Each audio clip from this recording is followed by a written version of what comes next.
আগে থেকে আমরা বাপ দাদারা ওই এখানে ব্যবসা করছে, তার জেনারেশনেই আমরা এখানে সবাই আছি, ব্যবসা করতেছি। কেউ আমরা ক্ষুদ্র ব্যবসায়ী, যে আজকে রাজার আমল থেকে এই দোকান, বাজারটা আসলে ছোট্ট, আস্তে আস্তে এই বাজারটা অনেক বড় হয়েছে, উন্নত হয়েছে এই বাজারটা। এখানে BA first M A first ছেলেমেয়েরা সবাই আছে, চাকরি নাই, তারা এই ক্ষুদ্র ব্যবসায়ী করে বাবার জেনারেশন ধরেই তারা এখানে ব্যবসা করতেছে। কালকে আমরা সেক্রেটারি, বাজার কমিটির সেক্রেটারি আমরা ডাইকে কইছে যে এখানে আমরা যারা বান্ধের উপরে ছোটো ছোটো দোকান, আমরা কেউ তাবু টাঙাইয়া, কেউ টিন দিয়া ইয়া কইরা মাংস ব্যবসা, সবজি ব্যবসা সবাই করে, কেউ পুরি তরকারি বেচে, যে যেমন পারতেছে এমন ব্যবসা কইরা জীবিকা নির্বাহ করতেছে। এখানে তো শ্রমজীবী মানুষ সবাই, অর্থনৈতিকভাবে পিছিয়ে পড়া অংশের মানুষ, এখানে সারা ত্রিপুরার মানুষই এখানে ব্যবসা করে। লিকসুমনি বাজারটা অনেক উন্নত হয়েছে, অনেক বড় হয়েছে। এই বাজারে কালকে আমরা সেক্রেটারি ঢাকায় কইছে যে পৌর নিগম থেকে আমরা কইছে যে এটা উড়াইয়া দিতাম, আমরা জায়গা সরাই দিতাম, এটা খাট জায়গা আমরা দখল করে বয়ে দিচ্ছি, এই জিনিসটা যাতে আমরা সরাই নিই। তাইলে আমরা এত বছর ধরে আমরা ব্যবসা করে দিচ্ছি, এই ব্যবসার উপরেই আমাদের ছেলে মেয়ে পড়াশোনা এবং রুটি রোজগারের যেই জিনিসটা, রুটি একটা আমরা বাচ্চারা মুখে দিতে পারি, ইহানতে ব্যবসা করে এক মুঠো ভাত দিতে পারি ব্যবসা করে তাদের মুখে। আজকে আমরা কই যাবো? সরকার এত বছর পরে যদি সরকার আমরা কয় আমরা উচ্চ দিয়ে যাইতাম গা, তাহলে সরকার আমরা বিকল্প রাস্তা করুক, তাইলে আমরা এই জায়গা ছাড়ুম, নাহলে আমরা এই জায়গা ছাড়তাম না। সরকার যদি মনে করে আমরা ভাঙ্গা দেবো ডজার দিয়া, আমরা ডজারের নিশ্চয়ই আমরা কইরা মরুম, আমরা জায়গা ছাড়তাম না। সরকার আমরা কি করব, বিকল্প ব্যবস্থা না করলে আমরা এই জায়গা ছাড়তাম না। আমরা কই যাবো? আমরা করুক ব্যবস্থা, যে আপনার আগে আমরা ব্যবস্থা করতেছি, তাইলে আমরা এখান থেকে সাইরা দিব। ওখানে আমরা যাবো কই? পোলাবানের কিতা খাওয়াবো? পোলাবানে পড়াশোনা আছে, কেউ পোলাবান এই দিন মজুর কইরা, এই ক্ষুদ্র ব্যবসায়ী কইরা, কেউ ডাক্তারিও পড়াতেছে, ইঞ্জিনিয়ারিও পড়াতেছে পোলাবান। তাহলে আমরা এই পোলাবানটা আমরা কি ওখানে ডাস্টবিনে ফেলাই দেবো? তাহলে আমরা পুর নিগমের কাছে, মেয়রের কাছে এবং কাউন্সিলরের কাছে আমরা এই কারণেই আমরা এখানে সবাই মিলিত হয়েছি, যাতে আমরা বিকল্প রাস্তা করে আর আমরা কিভাবে বাঁচতে পারি এই চিন্তা যাতে করে আমাদের মাননীয় মুখ্যমন্ত্রীর কাছেও আমরা দৃষ্টি আকর্ষণ করানোর লেগে কইছি, যাতে আমরা বাঁচতে পারি, আমরা কিভাবে থাকতে পারি এই ব্যবস্থা যাতে করে মাননীয় কাউন্সিলর এবং মাননীয় মেয়রের কাছে অনুরোধ থাকবো, আমরা যাতে ব্যবসা করে খাইয়া যাইতাম পারি। এই আমার অনুরোধ মাননীয় মুখ্যমন্ত্রীর কাছে এবং মেয়রের কাছে। আমরা আজ এখানে লেকচৌনি বাজারের সর্বস্তরের ক্ষুদ্র ব্যবসায়ী, বিশেষ করে সবজি ব্যবসায়ী, মাছ ব্যবসায়ী, মাংস ব্যবসায়ী, সর্বস্তরের ক্ষুদ্র ব্যবসায়ী আজকে এখানে একত্রিত হয়েছি মাননীয় কাউন্সিলর শ্রীমতী ভাস্বতী দেববর্মা মহোদয়ের এখানে।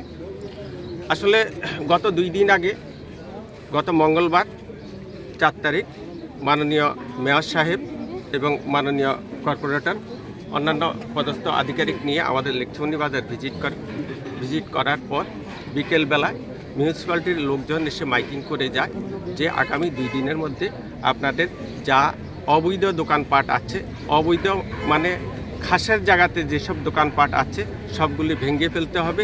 আপনারা যদি না ভাঙেন তাহলে আমরা টাস্কফোর্স দিয়ে ভেঙে দেব। যথারীতি গতকাল বাজার কমিটি যিনারা আছেন ওনারা আমাদেরকে ডেকে বলেছে যে মিউনিসিপ্যালিটির থেকে অর্ডার এসছে, তোমরা সবাই 2 দিনের মধ্যে ঘর ভাঙার জন্য তোমরা 2 দিনের মধ্যে ঘর ভেঙে নাও, যদি না ভাঙো তাহলে টাস্কফোর্স এসে ভেঙে দেবে। আমরা এখন নিরুপায় হয়ে গেছি। লেকচৌনি বাজার দীর্ঘদিনের পুরানো বাজার, ঐতিহ্যবাহী বাজার এবং সেই রাজার আমলের বাজার। দুর্ভাগ্যবশত এখানে কিন্তু সেই পর্যাপ্ত পরিমাণ জায়গা নেই বা ব্যবস্থা নেই যে সমস্ত ব্যবসায়ীরা সুখে শান্তিতে এখানে একদম সুশৃঙ্খলভাবে বসবাস বা ব্যবসা করতে পারবে, সেই ধরনের পর্যাপ্ত পরিমাণ জায়গা। তাই আমরা সরকারের বিভিন্ন খাস ভূমি দখল করে বাঁধের উপরে, কোথাও ড্রেনের পারে, কোথাও এখানে সেখানে, যেখানে আমরা যার যেমন সুবিধা হয়েছে সবাই দীর্ঘ 5, 7, 10, 15, 20, 40 বছর, এমনকি বংশ পরম্পরায় পর্যন্ত এখানে দোকানদারি চলছে। হ্যাঁ, বাঁধের উপরে আমরা যারা আছি আমরা সবাই অস্থায়ীভাবে আছি। আমাদের প্রয়োজনে কেউ আমরা তাঁবু টাঙিয়েছি, কেউ পলিথিন টাঙিয়েছি, কেউ বেড়া লাগিয়েছি, সেটা একান্তই আমাদের প্রয়োজনে, কারো কথায় বা কারো প্ররোচনায় নয়।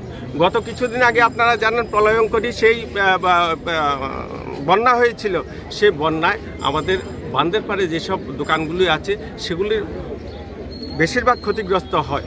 ফলে আমরা কি করেছি, অনেক সময় সেখানে আবার রিপেয়ার করার জন্য সেখানে ভালো করে মাটি বালু ফেলে তারপর রিপেয়ার করেছি। এখন মাননীয় কাউন্সিলর, মাননীয় মেয়র, মাননীয় মুখ্যমন্ত্রী সবার কাছে আমাদের বিনম্র অনুরোধ, আমরা এই বিষয়টা যেন পুনর্বিবেচনা করা হয়। কেননা আমরা এই লেকচৌনি বাজারে জাতি উপজাতির সকল অংশের মানুষ একসঙ্গে ব্যবসা করছি, এবং শুধু লেকচৌনি বাজারে এই কৃষ্ণনগর বা অভয়নগর বা রাধানগর এলাকার লোক নয়, সারা ত্রিপুরা রাজ্যের লোক এখানে একসঙ্গে কাঁধে কাঁধ মিলিয়ে হাতে হাত মিলিয়ে আমরা ব্যবসা করছি, এবং ত্রিপুরা রাজ্যের তথা আগরতলা শহর তথা ত্রিপুরা রাজ্যের সমস্ত বিক্রেতা ক্রেতাদেরকে আমরা পরিষেবা দিচ্ছি। অতএব সবার কাছে আমার বিনম্র অনুরোধ থাকবে, আমাদের এই বিষয়টা যেন পুনর্বিবেচনা করা হয়। কিন্তু আমরা কিন্তু মশার কামড় টামড় খেয়ে কিন্তু আমরা কিন্তু দোকানদারি করতেছি। কিন্তু তারপর আমাদের দোকানে কি হয়, আমাদের যেমন বাইক না ভাই ছোটো ভাই, একটা দোকানের লোকে 2-3 জন মতো একটা সংসারের মধ্যে যেমন থাকে, আমার 2টা স্টাফ থাকলে বা 2টা বাই থাকলে ওই দোকান দিয়ে কিন্তু আমরা চলি। কিন্তু আমরা ঠিক আছে, আমরা পৌরসভা নিগমের আমরা যাহা কার্যকর্তা আছে আমরা সব মানুষ, কিন্তু আমরা 4 তারিখ বাজারে একটা মিটিং হয়েছে, কিন্তু মিটিংয়ের পরে 4 তারিখ এলো, 4 তারিখ বিকালেই আবার নোটিশ দিয়েছে, মানে মাইকিং করেছে, যে বলছে যে যাতে এই যারা 6 তারিখের মধ্যে সব কিছু পরিষ্কার করে দিতে হবে। কিন্তু আমি মেয়রের কাছে, কাউন্সিলের কাছে একটা আবেদন করুন যে আমরা 100 বার মেয়রের কাছে আমরা থাকবো, কাউন্সিলের কাছেও থাকবো, কিন্তু আমাদের যাতে একটা পুনর্নির্বাচন করে যাতে আমরা যাতে করি। কারণ আমরা খুব কষ্টে আছি দাদা, কারণ আমরা মশার কামড় খেয়ে আমরা ডাস্টবিনে, আমরা ইউরিনের সাথে টয়লেটের সাথে আমরা দোকানদারি করছি। কিন্তু আমরা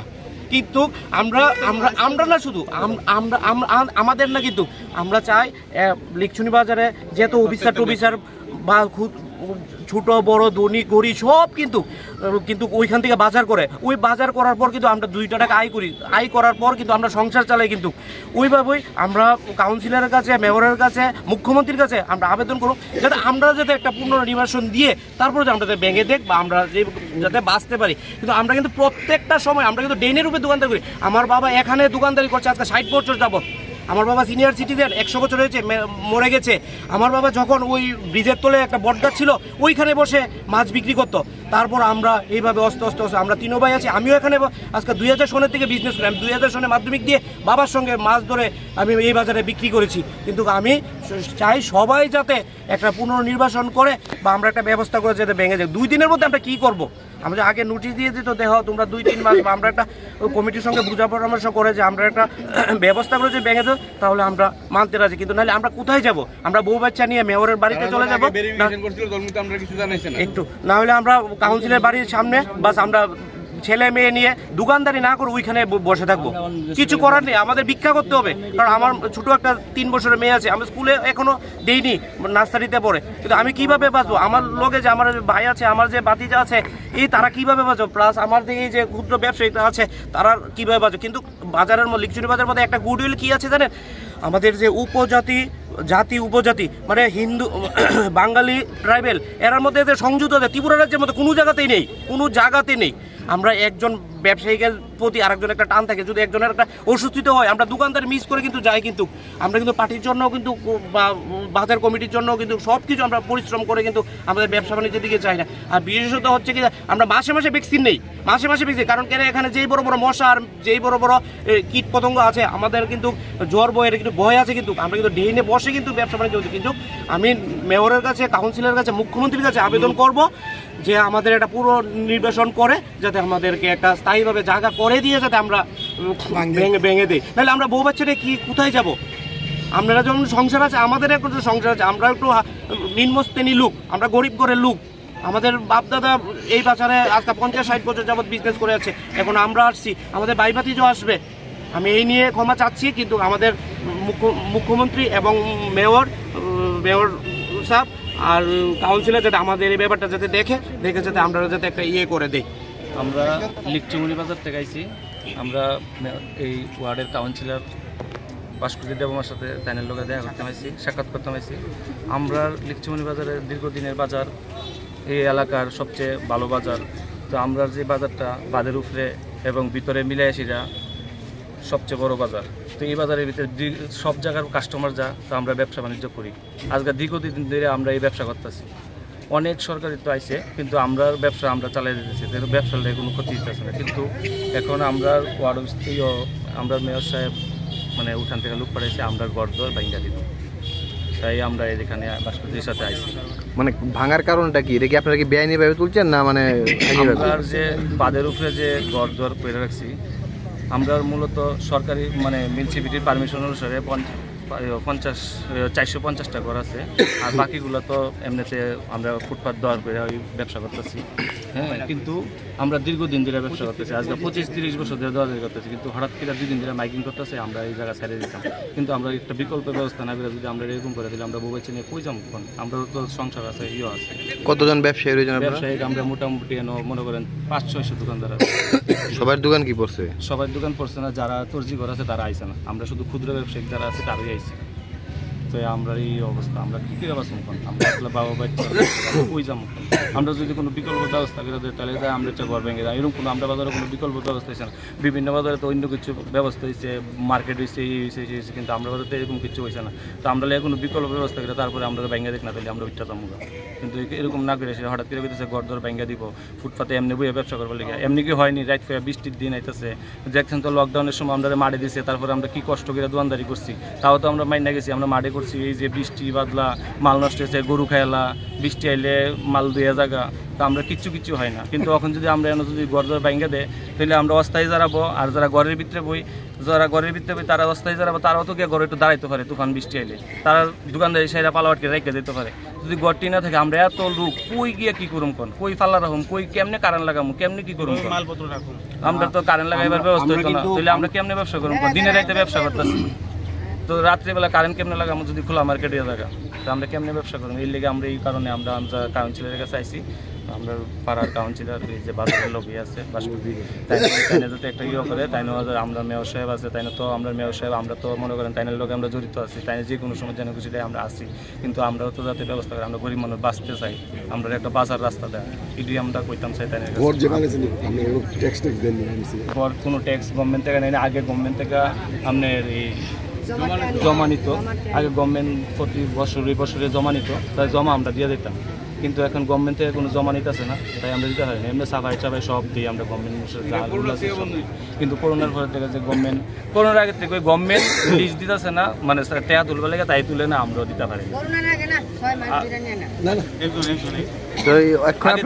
গভর্নমেন্ট লিস্ট দেয় না, তাই লেগে টাকা তুলে না। আগে আমরা চাই আমরা যাতে করতে না পারি, আমরা একটা ব্যবস্থা করি তারপরে যাতে ভাঙে। কারণ আমরা কিন্তু আমরা